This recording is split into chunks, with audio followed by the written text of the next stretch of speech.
Friends, आज हम वास्तविक संख्या क्लास 10 का लेकर के आए हैं, जिसमें कुछ क्वेश्चंस करेंगे, फिर कुछ प्रैक्टिस के लिए भी देंगे। तो सबसे पहले फ्रेंड्स, आप लोग 9 क्लास के लेसन में पढ़े होंगे फर्स्ट वास्तविक संख्या में कि परिमेय संख्या क्या है। मैं एक बार और रिपीट कर दूं, परिमेय संख्या वो होते हैं जिनको हम p/q या जिसका हम रूट तोड़ सकें, और परिमेय संख्या वे संख्या होते हैं जिनका हम रूट नहीं तोड़ सकें, यानी कि √2, √3 ये अपरिमेय हो जाएंगे, और √4 जो है वो परिमेय हो जाएंगे। अब हम आते हैं आज के क्लास के टॉपिक पे। देखिए, हमारा क्वेश्चन है यूक्लिडियन एल्गोरिदम के प्रयोग से निम्न का मौसौ ज्ञात करें। तो किस तरह से हम मौसौ इसे ज्ञात करेंगे? तो फ्रेंड्स, इसमें किया करना कुछ नहीं है। सबसे पहले आपको नॉर्मल विधि से, जिस तरह हम एलसीएम बनाते हैं, कहीं साइड में हम लिख लेंगे बना करके। और तो देखिए फ्रेंड्स, हमारा जो क्वेश्चन आ गया है, अब इस क्वेश्चन को हम कैसे सॉल्व करेंगे इसको हम ध्यान से देखते हैं। पहला क्वेश्चन हमारा है 252 और 1540 का। तो इसे हम कैसे सॉल्व करेंगे तो देखते हैं। सबसे पहले हम इसका मौसौ जो नॉर्मल विधि है, भाग विधि है, उसको हम कर लेंगे। तो फ्रेंड्स, सबसे पहले हमें छोटे अंक यानी कि 252 और 1540 में जो छोटा होगा उससे हम छोटे संख्या से बड़े संख्या में डिवाइड करेंगे। तो हमारा 252 से 6 टाइम्स में हमारा लग रहा है, और इसको हम लगाएंगे, फिर शेष हमारा 28 बच गया, यानी रिमाइंडर जिसको बोलते हैं। तो रिमाइंडर हमारा 28 है। तो फिर अब जो हमारा डिविडेंड है, सॉरी, अब जो हमारा रिमाइंडर है वो डिवाइजर बन जाएगा, और 252 अब हमारा डिवाइड बन जाएगा। उसमें फिर हम 9 से लगाएंगे तो हमारा पूरा पूरा कट जाएगा। अब इसे हम सजा करके लिखेंगे। जो फर्स्ट पोर्शन है यानी कि 1540 का, तो उसे हम लिखेंगे बराबर, यानी कि भाग बराबर भाज्य हो जाएगा 252, और भागफल हो जाएगा 6, और शेष में हो जाएगा आपका 28। फिर दूसरे पोर्शन में नेक्स्ट जो पोर्शन है उसको लिखेंगे, तो फिर हमारा भाग हो जाएगा 252, और भाजक हो जाएगा 28, और डिक्वेटेंट हो जाएगा 9। तो हमारा यहाँ पे शेष कुछ नहीं बचेगा। तो यहाँ पे हमारा मौसौ जो निकल के आएगा फ्रेंड्स, वो हमारा होगा 28, यानी कि जिससे लास्ट में जो हमारा डिवीजर होता है वही हमारा मौसौ फाइनल होता है। अब हमारा क्वेश्चन है फ्रेंड्स, भाग एल्गोरिदम विधि के द्वारा Q और R या A और B, मतलब कि जो भी एक या दो मिसिंग हो उसे ज्ञात करना है। कैसे हम ज्ञात करते हैं वो देखते हैं क्वेश्चन के थ्रू। तो फर्स्ट क्वेश्चन हमारा है A बराबर 10, B बराबर 3। इस क्वेश्चन को बनाने के लिए फ्रेंड्स हमें फार्मूला A बराबर BQ प्लस R का यूज़ करना पड़ेगा, यानी A को हम फ्रेंड्स भाग बोलेंगे, और B को हम भाजक बोलेंगे, और Q को हम भागफल बोलेंगे, और R हमारा शेष होगा। इन इंग्लिश A हमारा डिवाइड हो जाएगा, B हमारा डिवीज़र हो जाएगा, Q हमारा क्वेटेंट हो जाएगा, और R यानी कि हमारा रिमाइंडर हो जाएगा। तो इसको देखते हैं किस तरह बैठाया जाएगा। जैसे हमने यहाँ बैठाया 10, यानी A हमारा 10 है तो 10, और B के जगह पर हमने 3 दिया क्योंकि क्वेश्चन में 3 बता रहा है। तो हम 3 को कितना से मल्टीप्लाई करेंगे? तो 3 को 3 से ही मल्टीप्लाई करेंगे, और एक हमारा रिमाइंडर बच जाएगा, यानी कि इस तरह हमारा बचेगा 10 हो जाएगा A, B हो जाएगा 3, और फिर 3 से ही हमने लगाया, इसीलिए Q हमारा 3 और 1 हमारा R हो जाएगा। इसी प्रकार आगे के क्वेश्चन को बना करके आप लोग देखेंगे।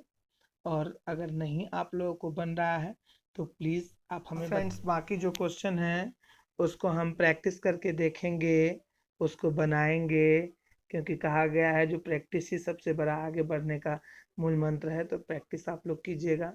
अगर ना समझ में आए या ना बने तो कमेंट करके प्लीज़ बताइएगा, फिर आगे हम उसको अच्छे से देखेंगे। अब हमारा दूसरा क्वेश्चन आ गया है, अभाज्य गुणनखंड विधि से निम्नलिखित का मौसो और लौसो ज्ञात करें। तो सबसे पहले फ्रेंड्स अभाज्य गुणनखंड विधि क्या होता है? तो फ्रेंड्स अभाज्य गुणनखंड कुछ नहीं है, केवल उसको पार्ट बाय पार्ट बांट देना है, वही हमारा अभाज्य गुणनखंड हो जाता है। एग्जाम्पल के लिए यहाँ देखिए 6 को किया गया तो 2 तिये 6 और 20 को किया गया तो 2 दूना 4 पंचे 20, यानी कि छोटा छोटा रूप में बांट दिया जाता है, वही हमारा अभाज्य गुणनखंड होता है। अब इससे मौसा कैसे ज्ञात करते हैं? तो मौसा ज्ञात करने के लिए फ्रेंड्स जितने संख्या होंगे सभी के गुणनखंड को चेक करेंगे और जो संख्या केवल मिलेगा दोनों में वही हमारा मौसो होगा। यहाँ देखिए ऊपर सिंगल 2 है और नीचे डबल 2 है, लेकिन और लौसो जो बनाएंगे फ्रेंड्स उसमें हम दोनों संख्या में जो जितना बार जब सबसे ज़्यादा होगा उतना बार लिखेंगे। जैसे यहाँ पे 6 और 20 में 2 सबसे ज़्यादा 2 बार लिखा गया है, तो हमने 2 बार 2 लिया और 3 और 5 लिया और इस चारों का मल्टीप्लाई करने के बाद 60 आया, तो लौसो मेरा 60 आएगा। इसी तरह हम 540, 805 और 990 का निकाले हैं। तो फ्रेंड्स इसी तरह देख लीजिए, सेम प्रोसेस से गए हैं और बनाए हैं। इसी तरह आपको कुछ क्वेश्चन बनाने के लिए दे दिए गए हैं, प्लीज उसको आप सॉल्व करके देखिएगा। नेक्स्ट क्वेश्चन पे हम आते हैं। फ्रेंड्स हमें 2 संख्या दिया रहेगा तो लौसो दे दे ज्ञात करने के लिए मौसो दे दे ज्ञात कर लिया, यानी कि 2 संख्या और एक लौसो के द्वारा कैसे मौसो ज्ञात करेंगे। तो इसके लिए एक फार्मूला है फ्रेंड्स, पहला संख्या गुने दूसरा संख्या बराबर लौसो गुने मौसो। तो ये इस फार्मूला के अकॉर्डिंग क्वेश्चन बनेगा। जैसे हमारे यहाँ क्वेश्चन हैं 306 और 657, यानी कि 306 पहला संख्या है, 657 दूसरा संख्या है और बराबर में लौसो हमें दिया है 22,338 है। इसका हमें मौसो ज्ञात करना है। तो यहाँ हमने 306 को 2 से काटा तो 153 आएगा और इधर भी काटेंगे तो जो संख्या आएगा मेरे पास 11169 आया। फिर इधर हमने 3 से काटा तो 51 आया और इसी तरह से एक दूसरे से हम काटते चले जाएंगे और ये हमारा 51 है। तो फिर हमने 3 से काटा इसको तो 1241 आया और इसका 17 आएगा। फिर 17 से 1241 को कट कर देगा, तो 17 से काटेंगे तो फ्रेंड्स हमारा जो आएगा संख्या वो इसी तरह हम संख्या को ज्ञात करेंगे। इस संख्या से फ्रेंड्स पहला संख्या दे दे दूसरा संख्या कोई भी एक चीज़ दे दे तो हमें इस मेथड के थ्रू हम बना सकते हैं और ज्ञात कर सकते हैं। जैसे यहाँ हमें मौसो ज्ञात करना था, कभी लौसो बोल दे ज्ञात करने के लिए तो उससे लौसो ज्ञात हो जाएगा, कभी पहला संख्या बोल दे तो पहला संख्या ज्ञात हो जाएगा, कभी दूसरा संख्या बोल दे। तो इसके आधार पे हम फ्रेंड्स सब जो भी दे। अगला जो हमारा क्वेश्चन है फ्रेंड्स वो अपरिमेय संख्या सिद्ध करना होता है, जो एग्जाम्स में क्वेश्चन ऑलमोस्ट आ ही रहे हैं और आने के चांसेस हैं। तो इसको हम लोग देखेंगे जो कैसे ज्ञात किया जाता है और कैसे नहीं ज्ञात किया जाता है। इसको ज्ञात करने के लिए सबसे पहले फ्रेंड्स हम जो संख्या ज्ञात करने के लिए दिया जाता है उसे हम परिमेय संख्या मान लेते हैं। जैसे कि यहाँ हमने लिखा, माना कि 3 2 2 एक परिमेय संख्या r मान लेते हैं और r है। तो फिर आगे हम बढ़ते हैं और r जब माने हैं तो हम लिखेंगे 3√2 बराबर r। तो 3√2 बराबर r है तो इसका हम कैलकुलेशन करेंगे, यानी कि इसमें फ्रेंड्स क्या होता है कि हमें रूट को एक साइड रखना होता है और बाकी संख्या को एक साइड कर देते हैं ताकि हमें अपर में फाइंड करने में कोई दिक्कत ना हो। तो यहाँ पे हमने 3 को नीचे में भेज दिया, r के नीचे में चला जाता है यानी कि मल्टीप्लाई करके नीचे चला गया, तो बच गया √2 और बराबर में r/3 हुआ।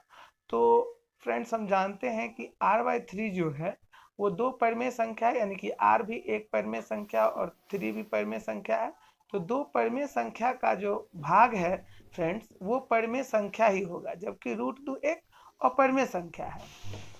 अब फ्रेंड्स परिमेय संख्या बराबर अपरिमेय संख्या जो हमेशा अपरिमेय नहीं होगा, सॉरी फ्रेंड्स, परिमेय संख्या बराबर अपरिमेय संख्या हमेशा अपरिमेय संख्या होता है, क्योंकि कभी भी परिमेय संख्या और बराबर में अपरिमेय संख्या आ गया तो वो हमेशा अपरिमेय संख्या होगा, जो कि असंभव है।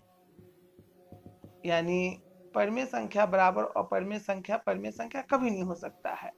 अतः हमारा मानना या गलत साबित हुआ कि यह एक परिमेय संख्या है, यानी कि 3√2 एक अपरिमेय संख्या है। इसी तरह फ्रेंड्स हम कई सारे क्वेश्चन को ज्ञात कर सकते हैं।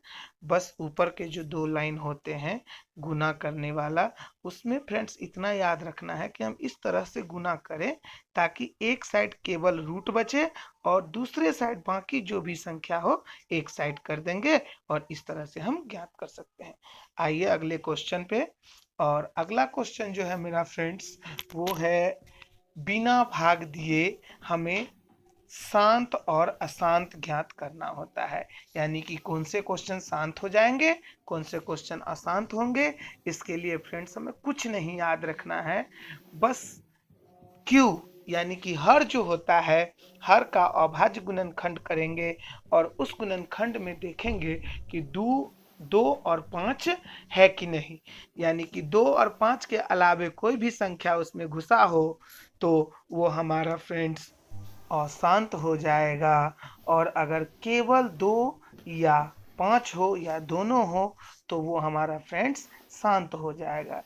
यानी कि शांत संख्या होने के लिए हमारा जो Q है हमारा जो हर है वो फ्रेंड्स उसका अभाज्य गुणनखंड केवल 2 और 5 हो तो हमारा वो शांत हो जाएगा, और अगर 2 और 5 के अलावे कोई दूसरा संख्या घुस जाए तो वो हमारा फ्रेंड्स अशांत होगा। यहाँ 343 का हमने अभाज्य गुणनखंड किया जो केवल 777 आया, और 777 यानी कि 25 नहीं है फ्रेंड्स, तो ये हमारा अशांत हो जाएगा। एक दूसरा क्वेश्चन हम देख लेते हैं जो उसका क्या हाल। दूसरा क्वेश्चन फ्रेंड्स हम 3/8 को चेक करेंगे कि ये शांत होता है या अशांत। तो इसमें भी जैसा कि हमें पता है जो Q यानी कि हर को हमको चेक करना होता है, तो हर को मैं चेक करूंगा कि इसमें 2 या 5 है कि नहीं। केवल 2 या 5 होगा तो वो मेरा शांत हो जाएगा।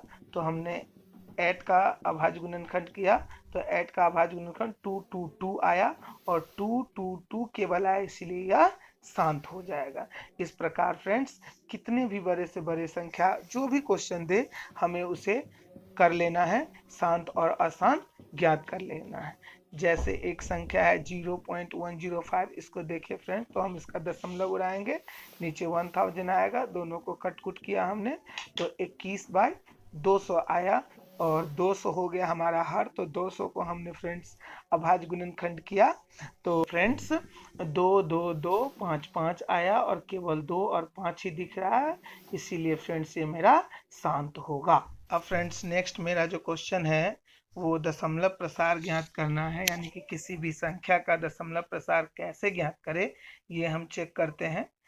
तो किसी जैसे एक क्वेश्चन हम देखते हैं, जैसे किसी भी संख्या का दशमलव प्रसार ज्ञात करने के लिए फ्रेंड्स हम ऊपर यानी कि अंश में हर से डिवाइड करते हैं, यानी कि P में Q से डिवाइड करते हैं, और जो लास्ट यानी कि हमारे पास क्वोटिएंट जो आता है उसे हम दशमलव प्रसार कहते हैं। तो इसके लिए हम देखिए कैसे क्वेश्चन बनाएंगे।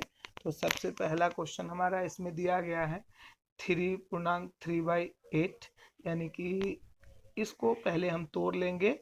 तो 3.3/8 को, तो 8 को 3 से मल्टीप्लाई करेंगे तो 8 त्रिक 24, और 24 में 3 जोड़ देंगे तो इसमें 27 आ जाएगा। और ये जो मेरा संख्या बनेगा पर में 27/8, और 8 से हम डिवाइड देंगे 27 में, तो 8 से हम लगाएंगे और ये जहाँ जाके कट जाएंगे, ये संख्या हो सकते हैं कट भी जाए नहीं भी कटे। अगर नहीं कटेंगे तो हमारा अशांत हो जाएंगे, और कट जाएंगे तो शांत हो जाएंगे। तो ये मेरा कट गया है और इसका फाइनल आंसर मेरा 3.375 आया है। नेक्स्ट क्वेश्चन हम बना रहे हैं फ्रेंड्स 5/6, और तो 6 है हर, तो हर से हम अंश में भाग देंगे, तो 6 से भाग देंगे तो 6 नहीं लगेगा तो 0 देंगे, तो 6 8 48, 2 0, तो 6 त्रिक 18, और 18 के बाद फिर 2 बच गया, तो जहाँ से रिपीट होना चालू कर देगा शेष फ्रेंड, वहाँ पे हम छोड़ देंगे। यानी कि जो संख्या यानी कि शेष जहाँ से दोबारा मिलना चालू हो जाए वहाँ पे जाके छोड़ देते हैं, क्योंकि फिर से वही फिर आना स्टार्ट हो जाता है, इसीलिए वहाँ इस प्रकार फ्रेंड्स हमने कई सारे क्वेश्चन को देखा, और इस तरह हमारा वास्तविक संख्या का चैप्टर खत्म हुआ। अब केवल फ्रेंड्स आपका प्रैक्टिस बाकी है। आप बुक निकालो भारती भवन का वास्तविक संख्या का चैप्टर, और उसके हर क्वेश्चन को टच करके देखो और बनाने की कोशिश करो। और फ्रेंड्स इस वीडियो को इस क्लास के बच्चे तक पहुंचाने का कोशिश कीजिए, ये मेरा आग्रह है, ताकि कुछ बच्चे को फायदा। और फ्रेंड्स अगर बड़े क्लास के यानी कि कॉम्पिटिटिव मैथ का जानकारी कोई लेना चाहते हैं तो वो भी कमेंट करें तो हम जरूर बताएंगे।